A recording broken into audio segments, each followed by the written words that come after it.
Okay, so one of Artemis's issues is we live out here. We don't, but I wish I lived. What a great view. There's sometimes sailboats on the lake here, and are there like airplanes just fly overhead, or they land on the lake? Overhead. Okay. Just overhead. So when airplanes come by, being herding dogs, they disagree with movement that they don't understand or didn't authorize, and I'm pretty sure that's what's going on. Why they're disagreeing. You have a great view here, but it causes the dogs to get a little bit responsive. Sit. I don't know what your hand signal is, otherwise, what is it? It's treat. Treat, or like this? This is sit, yeah. Towards her? Yeah. There you go, perfect.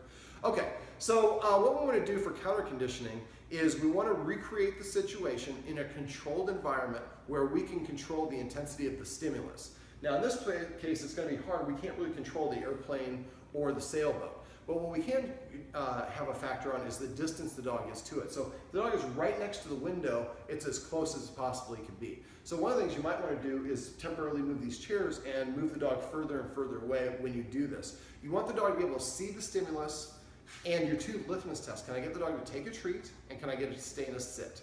If it won't stay in the sit or is looking around the treat, then you're too close. So you might have to do it outside where you move even further and further away. So what we're going to do is, let me see. So I'm going to hold, I use Turkey Trainer, the liver flavored. I'm going to leave the bag here with you. So I want something that's meaty, that's soft, so the dog can nibble on it. What we're going to do is I'm going to let the dog nibble. Now, if you notice, I can change the dog's orientation, where it's looking. Up, down, whatever. So I'm going to let her continue nibbling it. I want her to, and you might want to do this a couple times where you just let her nibble without doing the counter conditioning. So she just gets used to that nibble, nibble, nibble. So what we're going to do is when there's a sailboat out that direction, oh, she got it all out of my hand. So you got to grip, make sure your fingertips are dry, and make sure you can grip it a little bit better. So when there's a sailboat, put her on a leash so she can't run around, put her in a sit, and then hold it so she is looking at the sailboat.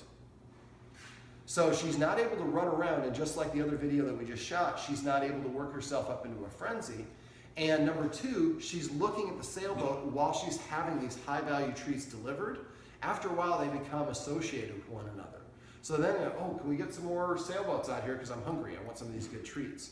So the goal for this one is we want to gradually decrease the distance the dog is to whatever it's reacting to. So at first, we might have to be over by your front door. And you do that until the dog can stay sitting and take the treat and just looking at it, and it's fine. Then we take one step closer and repeat it again.